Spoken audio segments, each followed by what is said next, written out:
Hi friends, అందరికీ నమస్తే. Welcome back to Shaurya's kitchen. ముందుగా అందరికీ శ్రీకృష్ణ జన్మాష్టమి శుభాకాంక్షలు. ఈ రోజు కన్నయ్యకి ఎంతో ఇష్టమైన అటుకుల పాయసం ఎలా చేయాలో చూసేద్దామా? చాలా చాలా ఈజీగా చేసుకోవచ్చండి ఈ అటుకుల పాయసాన్ని.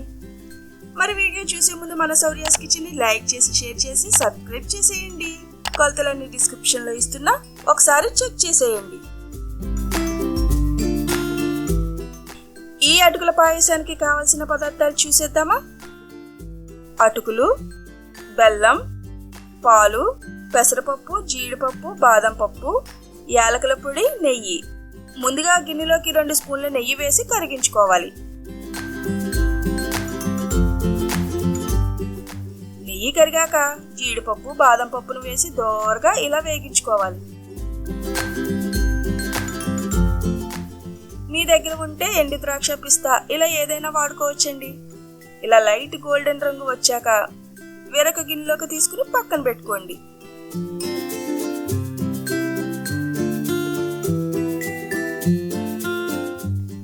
అదే నెయ్యిలోకి 2 స్పూన్ల పెసరపప్పు వేసుకుని 1 నిమిషం వేపించాక 1 కప్పు అటుకులను కూడా వేసి మంచి రంగు వచ్చే వరకు వేపించుకోవాలి. పెసరపప్పు బాగా వేగితే కమ్మని వాసన వస్తుందండి. అప్పుడు వేరొక గిన్నెలోకి తీసి పక్కన పెట్టుకోవాలి.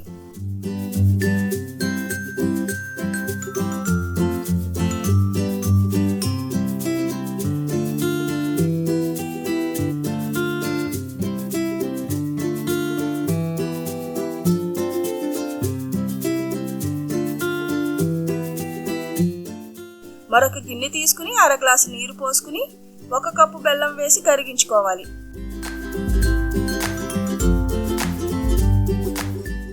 ఒక కప్పు అటుకులకి 1 కప్పు బెల్లం వేసుకోవాలండి. జస్ట్ బెల్లం కరిగితే చాలండి. తీసి పక్కన ఉంచి చల్లారనివ్వండి. అదే గిన్నె శుభ్రం చేసుకుని 4 కప్పుల పాలను పోసుకుని కలుపుకుంటూ ఒక మరుగు రానివ్వండి.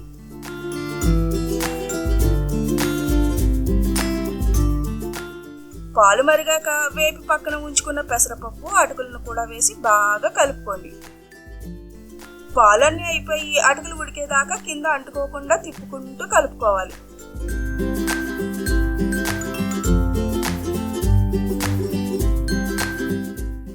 ఈ విధంగా వచ్చాక గ్యాస్ ఆఫ్ చేసి ఒక 5 నిమిషాలు చల్లారనివ్వండి.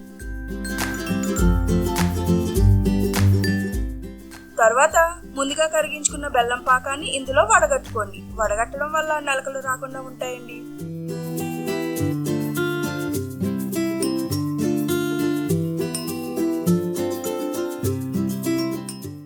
ఇందులోనే వేపించుకున్న జీడిపప్పు, బాదం పప్పు పలుకులను 1/2 స్పూన్ యాలకుల పొడిని వేసుకుని బాగా కలుపుకోండి.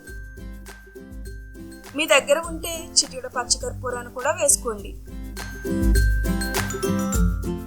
వీటన్నిటిని బాగా కలిసేలాగా కలుపుకోవాలి. అంతేనండి, అటుకుల పాయసం రెడీ అయిపోయింది.